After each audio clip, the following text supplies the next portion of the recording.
Au sommaire de cette édition, religion, grand moment de prière en faveur de pays infectés par le virus Ebola a été organisé par la Fondation Jésus-Christ en action ce dimanche 28 septembre 2014 dans la commune de Yopougon. La Turquie s'apprête à rejoindre la coalition internationale contre État islamique. Madame, Monsieur, très heureux de vous retrouver pour ce bulletin d'information que nous ouvrons par la religion. La Fondation Jésus-Christ en action, 6 dans la commune de Yopougon, dans le district d'Abidjan, et aussi dirigé par l'apôtre Dago Clément, a procédé à un grand moment de prière ce vendredi 28 septembre 2014 en faveur des pays infectés par le virus Ebola, à savoir le Libéria, la Guinée, la Sierra Leone, le Nigeria et aussi la République démocratique du Congo. Un culte spécial a été fait avec pour thème « Invoque-moi, je te répondrai et tu me glorifieras ». Un programme spécial marqué par la présence du représentant de l'ambassade du Libéria nommé Oliver Gilacron. La Bible nous enseigne de pleurer avec ceux qui pleurent. Une prescription bien appliquée par la Fondation Jésus-Christ en action, dirigée par l'apôtre Dago Clément. Pendant 3 jours, les fidèles de la dite fondation, 6 dans la commune de Yopougon, Azito, avec à leur tête l'apôtre Dago Clément, ont observé un moment de jeûne en faveur des pays touchés par le virus Ebola, notamment la Guinée, la Sierra Leone, le Libéria, le Nigeria et la République démocratique du Congo, sans toutefois oublier les autres pays.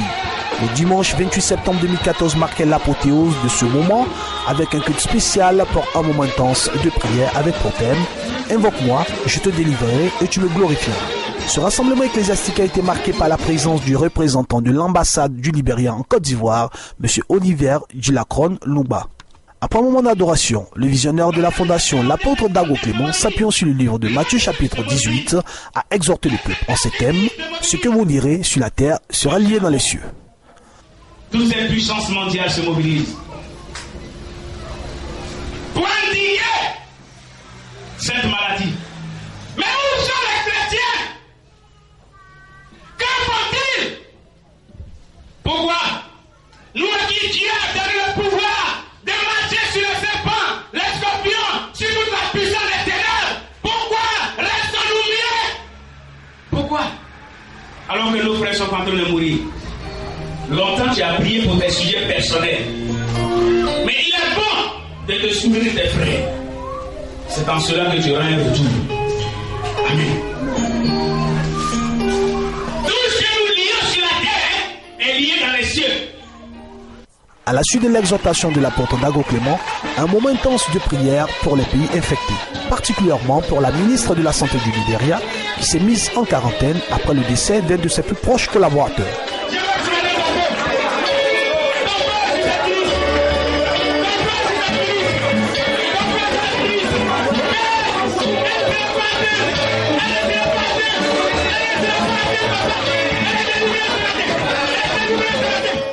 Le représentant de l'ambassade du Libéria, M. Oliver Gilacron, n'est pas resté indifférent face à ce soutien en prière de la Fondation Jésus-Christ en action.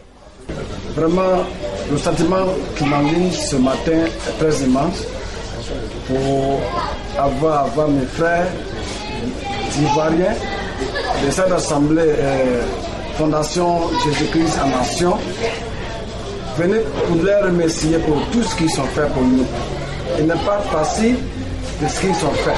Comme le Seigneur Jésus-Christ a dit, aimez votre prochain comme vous-même. Ils ont démontré cet amour profond-là pour notre pays, principalement mon pays Libéria.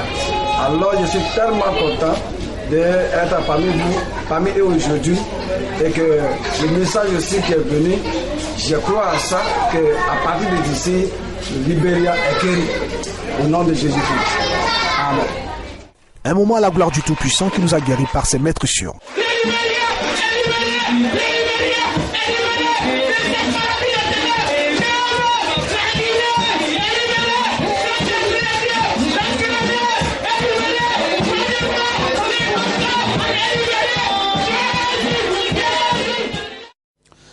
Actualité internationale à présent, parlons du virus Ebola au Nigeria. Le président nigérian Jonathan Goodluck a affirmé à une tribune de l'ONU une déclaration optimiste que n'a pas encore confirmé l'Organisation mondiale de la santé, l'OMS, qui attend ainsi la période d'incubation pour déclarer qu'un pays n'est plus touché par la maladie. Mais pour le Nigeria, il faut le signifier, autour du 20 octobre 2014, si aucun nouveau cas n'apparaît. Le Nigeria n'est plus touché par le virus Ebola selon son président.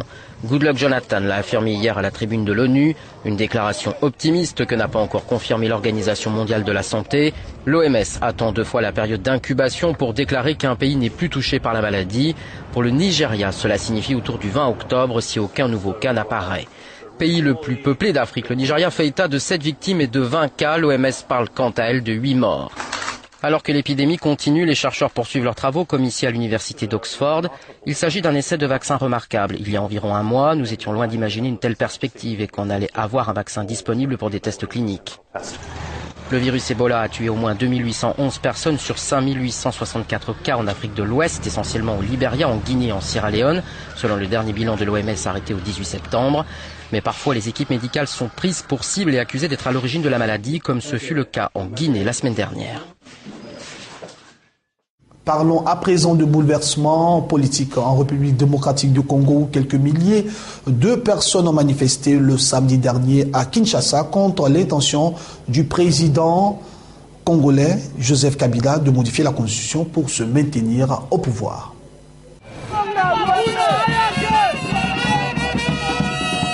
C'est devenu une coutume dans notre pays où chaque fois que nous voulons nous approcher des élections, ceux qui sont dans le pouvoir, ils veulent toujours changer la constitution pour leurs intérêts. Ils ne voient pas les intérêts de la population, de la communauté. Ils sont là que pour satisfaire leur ventre. C'est la raison pour laquelle nous disons non à la révision constitutionnelle. Kabila est en train de régner par défi. C'est pourquoi aujourd'hui nous marchons, nous demandons à ce que nous tenons rapidement un dialogue afin de mettre terme à tous ces désordres. Non à la monarchisation de la République parce que 2 mandats c'est suffisant. Il faut respecter la Constitution. Il faut un calendrier global, inclusif et consensuel pour que 2016 nous conduise à l'alternance réelle. En Turquie, les djihadistes de l'organisation État islamique assiègent toujours la ville kurde en Syrie, située à quelques kilomètres de la frontière. Un projectile de mortier a même fait 3 blessés le dimanche dernier du côté turc, où des centaines de Kurdes observent impuissants les combats. La Turquie s'apprête à rejoindre la coalition internationale contre l'organisation État islamique. Les djihadistes assiègent toujours la ville kurde d'Ain el-Arab en Syrie, située à quelques kilomètres de la frontière. Un projectile de mortier a même fait 3 blessés ce dimanche du côté turc, d'où des centaines de Kurdes observent, impuissants, les combats. Certains ont fui la Syrie, d'autres viennent des 4 coins de Turquie. On ne fait pas aider les Kurdes de l'autre côté. Si on a voté, mais les Turcs ne laissent pas, on a traversé l'autre côté. Les combats se sont intensifiés ces derniers jours et des projectiles s'abattent régulièrement sur le sol turc. Le président Recep Tayyip Erdogan a même évoqué pour la première fois la possible nécessité d'une intervention terrestre. Quelle va être la position de la Turquie ? Nous mènerons des discussions avec les autorités concernées cette semaine, a-t-il déclaré. Nous serons là où nous devons être. Nous offrirons assurément notre soutien. Nous ne pouvons pas rester en dehors de ceci. Depuis l'attaque d'Ain el-Arab par les djihadistes il y a une semaine, on estime que 150 000 Kurdes syriens ont fui en Turquie. Malgré le danger, beaucoup souhaitent rentrer pour défendre leurs terres.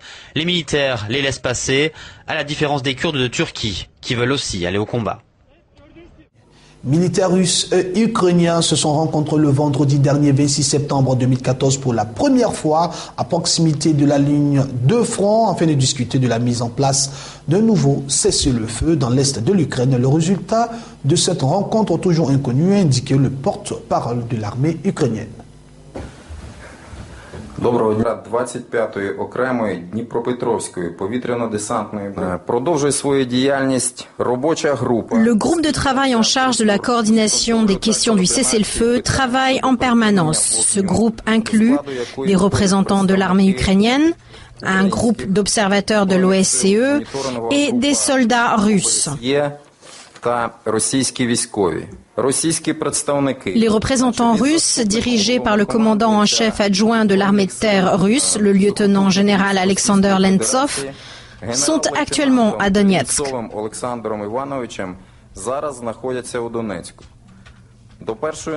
Une rencontre entre les Russes et les représentants du groupe armés illégaux a continué là-bas jusqu'à 1h du matin. Actuellement, les représentants russes ne sont toujours pas rentrés, donc nous ne connaissons pas encore le résultat de cette rencontre. Aux États-Unis, conférence de presse à Kiev le samedi 27 septembre 2014 de la secrétaire américaine au commerce, Penny Pritzker. Sur le terrain, la trêve entre forces gouvernementales et rebelles pro-russes tient toujours le long de la ligne de front dans les régions séparatistes russophones de l'Est de l'Ukraine. Les actions de Poutine sont néfastes à la fois pour les économies russes et ukrainiennes.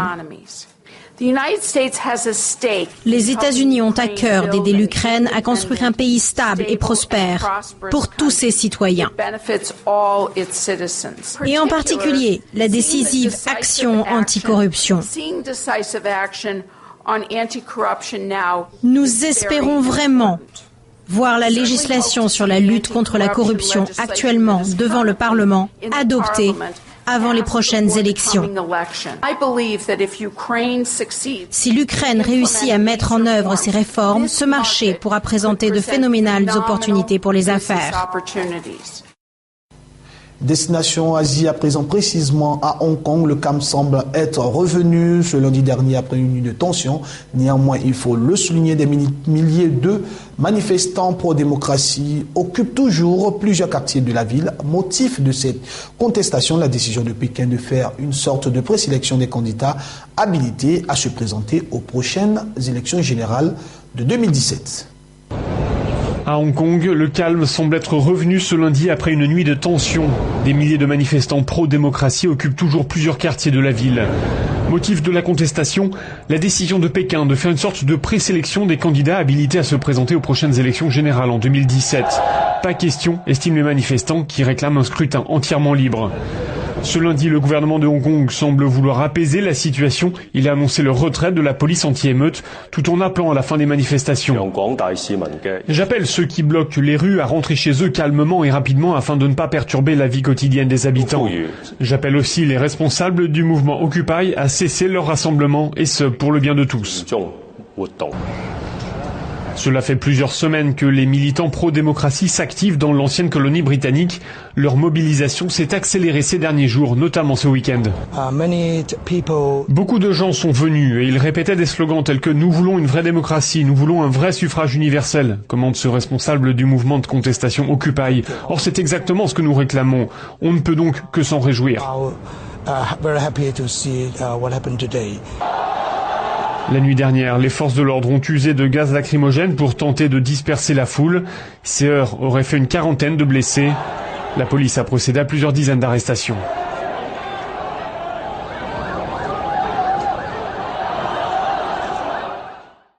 Madame et Monsieur, j'ai été très heureux d'être en votre compagnie pour cette édition d'information. Après ce journal, suivez votre émission Mi-Partenaire qui continue de faire des heureux. Que Dieu vous bénisse.